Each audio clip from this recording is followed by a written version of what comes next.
Hello friends, स्वागत है आप सभी का हमारे चैनल जीएस स्टडी गार्डन पर। जैसा कि आप लोग जानते हैं कि डेली हमारे चैनल पर सी-टेट का प्रैक्टिस सेट कराया जाता है। आज हम लोग इसी क्रम में बाल विकास एवं शिक्षा शास्त्र का प्रैक्टिस सेट नंबर 31 देखेंगे। चलिए वीडियो शुरू करते हैं। अगर आप लोग हमारे चैनल को पहली बार विजिट कर रहे हैं, प्लीज़ चैनल को लाइक, शेयर एंड सब्सक्राइब जरूर कर दें। चलिए वीडियो शुरू करते हैं। आप लोग अपना स्कोर कमेंट बॉक्स में ज़रूर बताइएगा। चलिए पहला देखते हैं। दिया है,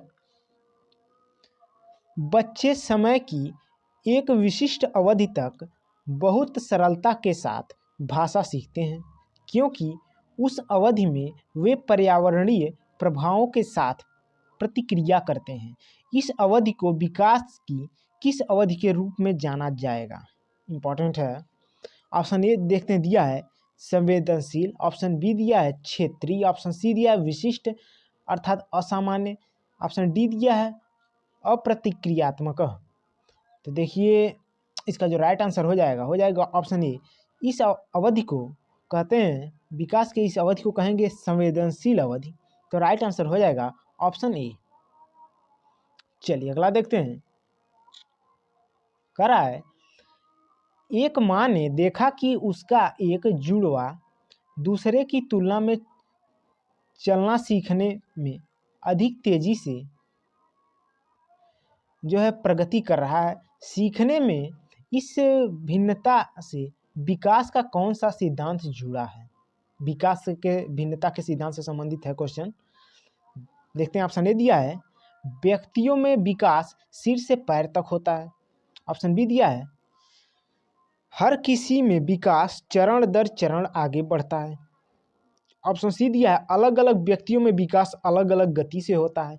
ऑप्शन डी दिया है, हर किसी में विकास सामान्य से विशिष्ट की ओर होता है। तो देखिए कह रहा है विकास में इस भिन्नता से विकास का कौन सा सिद्धांत जुड़ा है क्वेश्चन के अकॉर्डिंग।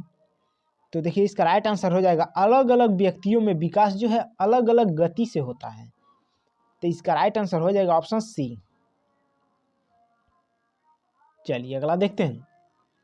कह रहा है, विकास निम्न में से किस पर निर्भर है? किस पर जो है विकास निर्भर है? इसमें से कौन सा कथन जो है सत्य है?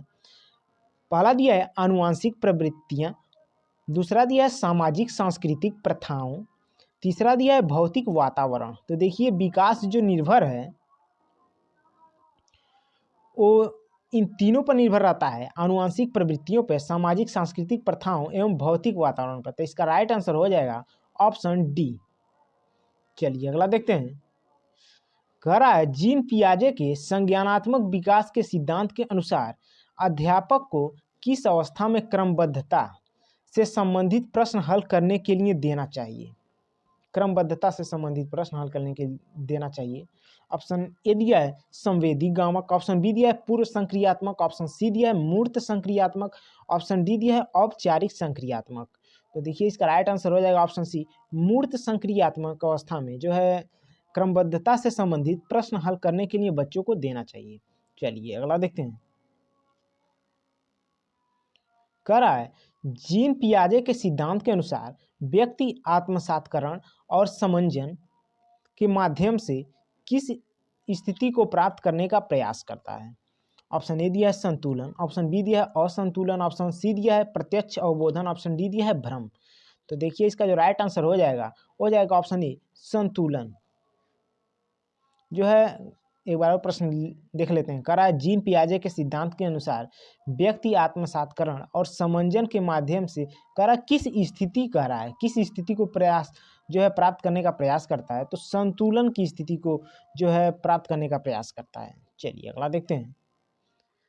कह रहा है, 6 वर्षीय लड़का मनीष दुनिया और दूसरों के अनुभवों को केवल अपने ही दृष्टिकोण से देखता है और दूसरों के दृष्टिकोण समझने में असफल रहता है।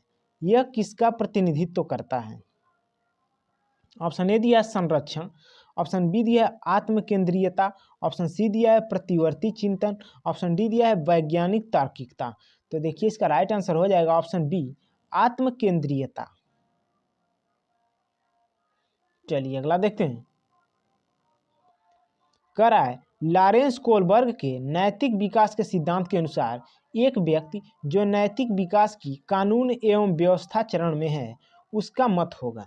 लॉरेंस कोलबर्ग से अक्सर क्वेश्चन पूछ लिया जाता है, आप लोग इसको अच्छे से पढ़ लीजिएगा। ऑप्शन ए दिया है, कानूनों तथा नियमों का पालन अन्य व्यक्तियों को प्रसन्न रखने के लिए करना चाहिए। बी का रहा है, कानून तथा अधिकारियों की आज्ञा का पालन करना चाहिए जिससे सामाजिक प्रणाली सुगम बनी रहती है। सी का रहा है, कानून तथा नियमों का पालन दंड से बचने के लिए करना चाहिए। डी का रहा है, कानून तथा नियमों का पालन तभी करना चाहिए जब वे हमारी आवश्यकताओं की पूर्ति करें। तो देखिए इसका जो राइट आंसर हो जाएगा, इसका राइट आंसर हो जाएगा ऑप्शन बी, कानून तथा अधिकारियों की आज्ञा का पालन करना चाहिए जिससे सामाजिक प्रणाली सुगम बनी रहती है।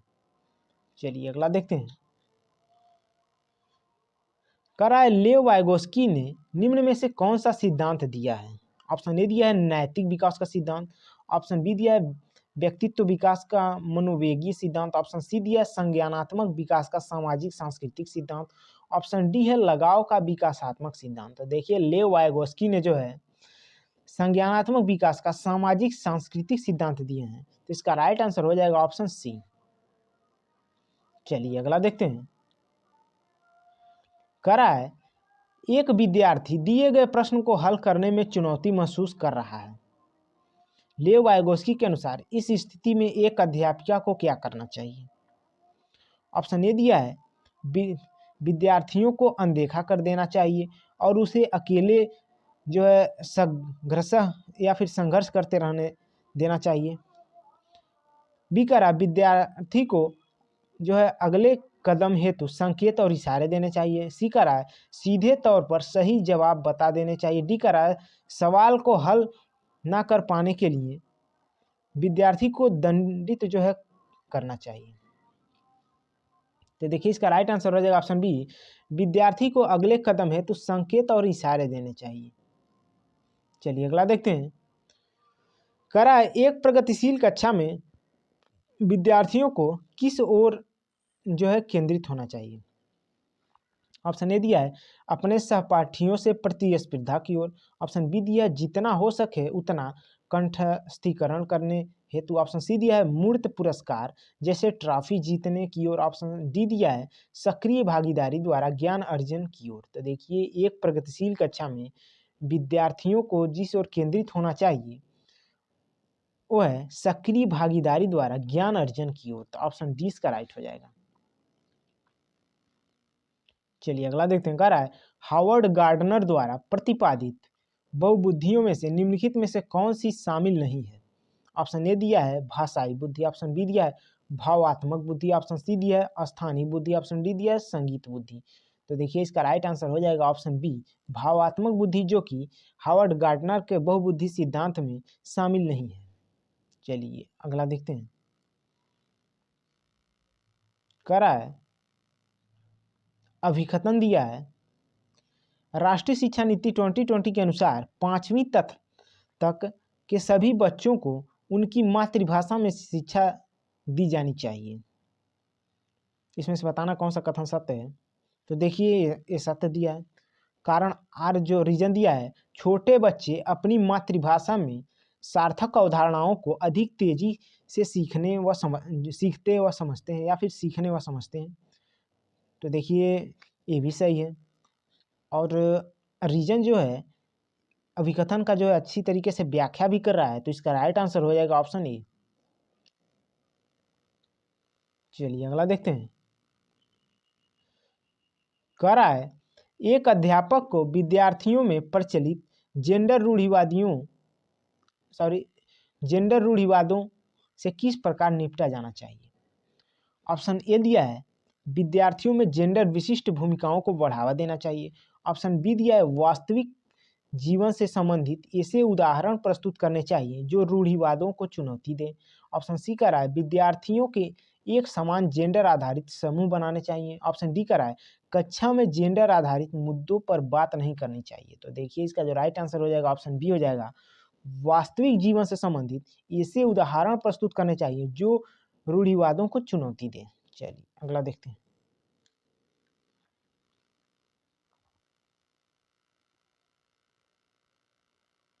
देखिए कह रहा है एक बहुसांस्कृतिक कक्षा में अध्यापक को क्या करना चाहिए।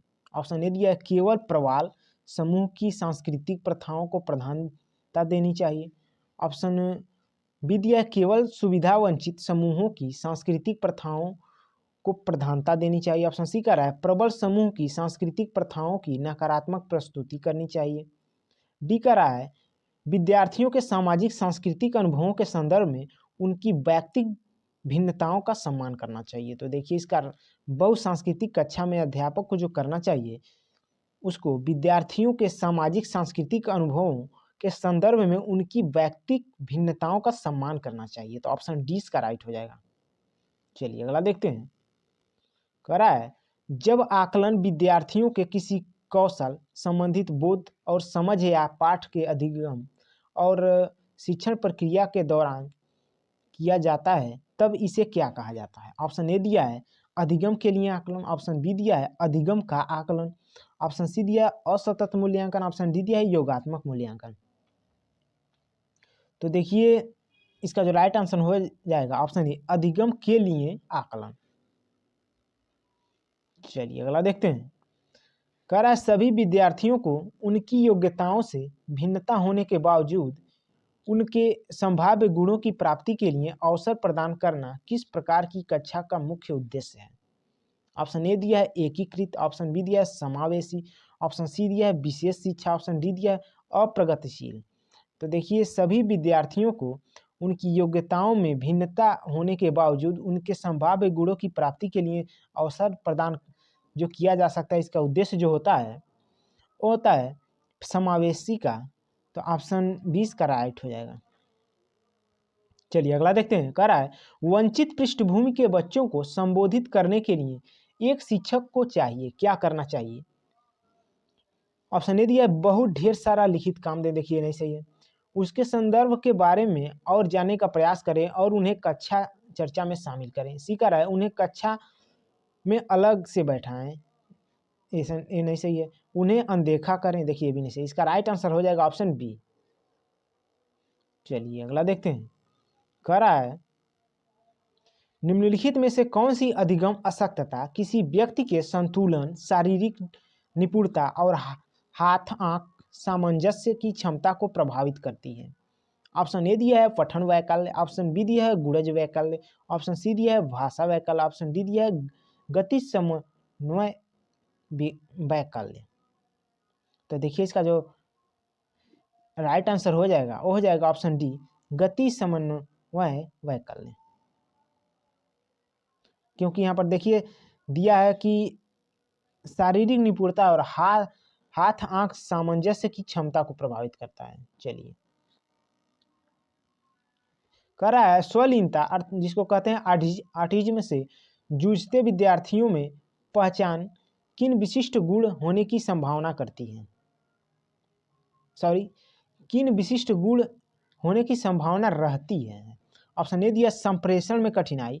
ऑप्शन बी दिया सभी के साथ अंतःक्रिया करने की इच्छा। ऑप्शन सी कह रहा है बुद्धि लब्धि का बहुत कम स्तर। ऑप्शन डी कह रहा है उच्च स्तरीय सामाजिक कौशल। तो देखिए स्वलीनता जो है से जूझते विद्यार्थियों के जो विशिष्ट गुण होने की संभावना रहती है वो है संप्रेषण में कठिनाई। तो ऑप्शन ए इसका राइट हो जाएगा। चलिए अगला देखते हैं। कह रहा है निम्नलिखित में से कौन से सृजनात्मक विद्यार्थी की पहचान विशेषता नहीं है। ऑप्शन ए दिया जिज्ञासा की प्रबल जो है भावना। ऑप्शन बी दिया है अभिसारी सोच। ऑप्शन सी दिया है उच्च स्तरीय समस्या समाधान कौशल। ऑप्शन डी दिया है नवाचारी अनूठे विचार। तो देखिए इसका राइट आंसर हो जाएगा ऑप्शन बी अभिसारी सोच।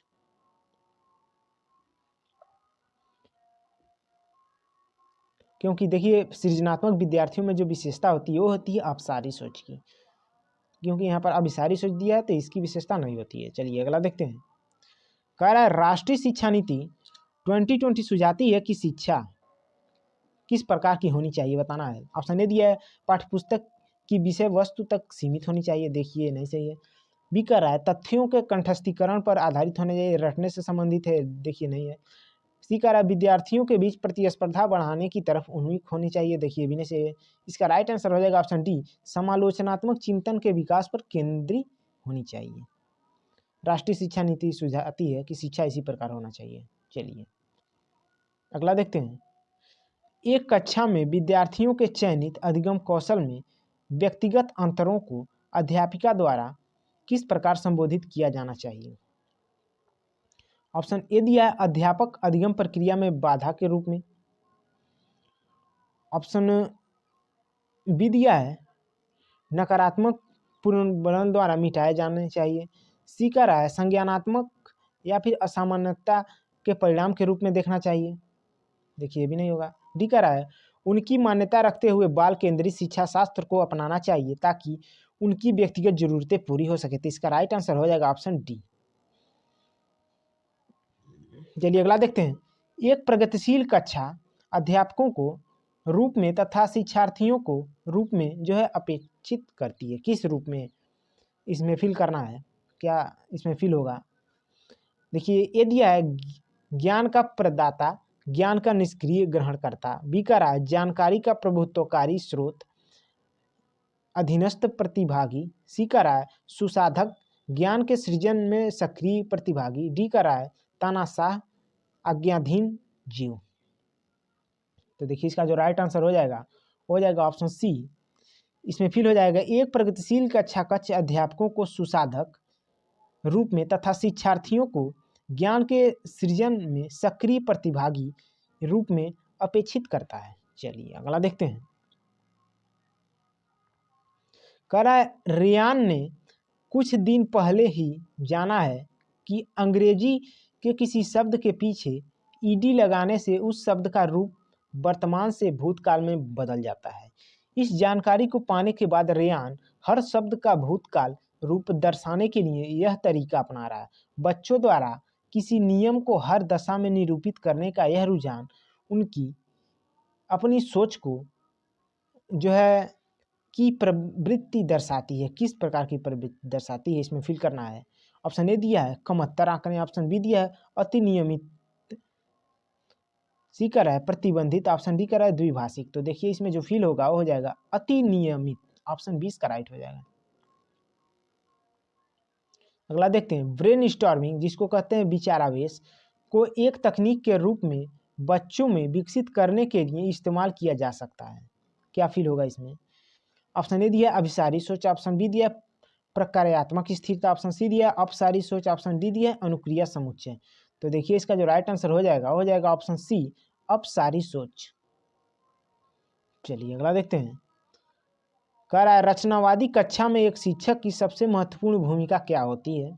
ऑप्शन ए दिया है सभी बच्चों को मानक निर्देश देना। ऑप्शन बी दिया है सुनिश्चित करना कि प्रत्येक बच्चा अपनी क्षमता का सर्वोत्तम रूप से प्रकट करे। सी कह रहा है सभी बच्चों के समान गति से आगे बढ़ने की अपेक्षा करना। डी कह रहा है बच्चों की विविध आवश्यकताओं के प्रति उदासीन रहना। तो देखिए एक रचनावादी कक्षा में एक शिक्षक की सबसे बड़ी और महत्वपूर्ण भूमिका जो होती है वो होती है सुनिश्चित करना कि प्रत्येक बच्चा अपनी क्षमता को सर्वोत्तम रूप से प्रकट करे।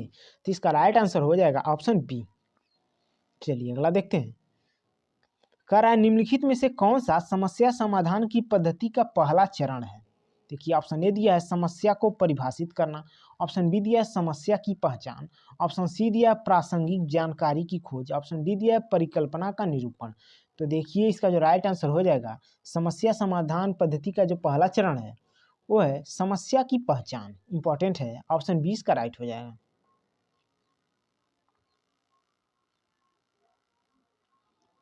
कह रहा है प्राथमिक विद्यालय में छात्रों को प्रेरित करने के लिए शिक्षक को क्या रणनीति अपनानी चाहिए? ऑप्शन ए दिया है व्यक्तिगत छात्रों के बीच अंकों के लिए प्रतिस्पर्धा को प्रोत्साहित करना चाहिए। देखिए नहीं सही होगा। बी कह रहा प्रत्येक गतिविधि के लिए प्रेरक कारकों के रूप में प्रोत्साहन पुरस्कार और दंड का उपयोग करना चाहिए। ये भी नहीं सही होगा। देखिए पुरस्कार और दंड दिया निगेटिव शब्द है, नहीं होगा। सी कह रहा है पूरी कक्षा के लिए मानक लक्ष्य निर्धारित करें और उन लक्ष्यों की उपलब्धि का आकलन करने के लिए कठोर मानदंड बनाएं। कह रहा है कठोर मानदंड, ये भी नहीं सही होगा। डी कह रहा है बच्चों को उनकी रुचि के अनुसार लक्ष्य निर्धारित करने में मदद करें और उसी दिशा में काम करने में उनका समर्थन करें। तो देखिए इसका राइट आंसर हो जाएगा ऑप्शन डी।